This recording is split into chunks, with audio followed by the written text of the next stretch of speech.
ကျွန်တော်တို့ကိုထရောင်ဂရုမှာထုတ်လုပ်ဖြန့်ချီရောင်းချတဲ့ကျွန်တော်တို့ဒါအသေးစား mini fork လေးပေါ့ကျွန်တော်ဒီမှာပေါ့နော်အမေးများဆုံးကဆိုင်ကယ်ကုမ္ပဏီတွေပေါ့နော်ဆိုင်ကယ်ကိုကျွန်တော်တို့ကားပေါ်မြောက်တင်တဲ့အခါမှာတင်လို့ရလားလို့မေးတဲ့ customer တွေတော့ပေါ့နော်ဒါကျွန်တော်တို့ပြရိုက်ပြတာတင်လို့ရပါတယ်ကျွန်တော်ဒါတော့ဒီ CP ပါတင်ဖို့ပဲလုပ်ထားတာပေါ့နော်ကျွန်တော်တကယ်ဆိုင်ကယ်တင်မယ်ဆိုရင်ကျွန်တော်ဆိုင်ကယ်ရဲ့အရှိနဲ့ညီညာတဲ့ကျွန်တော်တန်များကိုပြောင်းခင်ပြရအောင်ပေါ့ဒါတော့ကျွန်တော်လက်ရှိတော့ CP ပါတင်တဲ့ခင်းတဲ့တန်များနဲ့ပဲစမ်းပြမယ်ပေါ့နော်ရှာရေးတင်ကြည့်မယ်ကျွန်တော်အမြင်ပေရတော့ဟို10ပေတိမြောက်ရမယ်ပေါ့နော်ဒါတော့ကျွန်တော်တို့ဟိုခင်းများကျင်းတဲ့အတွက်ကျွန်တော်တို့ဒီကယ်ရီယာကျွေးနဲ့တုပ်ပြီးဆန်းတာပေါ့နော်ဒါတကယ်တင်မယ်ဆိုရင်ခင်းများနဲ့ရှည်ပြီးကျေပြရအောင်ပေါ့နော်ငယ်တတိကကျွန်တော်အေးစေးအမြင်10ပေတိမြောက်တင်လို့ရမှာဖြစ်ပါတယ်ပေါ့နော်ကျွန်တော်အိမ်သုံးမိနဲ့ရတယ်ပေါ့နော်မော်တာကတော့1600ဝက်ပါစင်ကယ်ပေါ့နော်ဆိုင်ငယ်တတိအေးစေးလစ်လို့ရတယ်ပေါ့နော်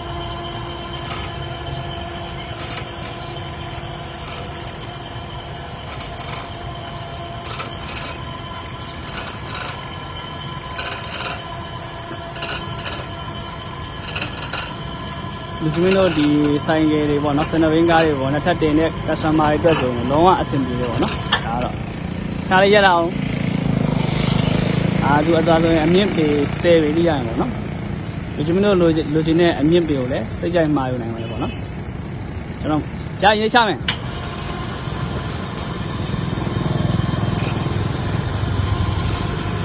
လူကြီးမင်းတို့ဒီလို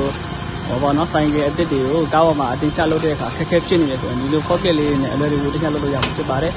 အသေးစိတ်ကိုကျွန်တော်တို့ကိုထော့အင်္ဂရုမှာချစ်ခင်ရင်းနှီးစွာဆက်သွယ်မေးမြန်းဝယ်အားပေးနိုင်ပါတယ်ခင်ဗျာကျွန်တော်တို့ဒီဆိုင်ကယ်တွေတင်ဖို့အမေးများတဲ့ customer တွေတော့ပေါ့နော်ဒီပြန်ရိုက်ပြတာပေါ့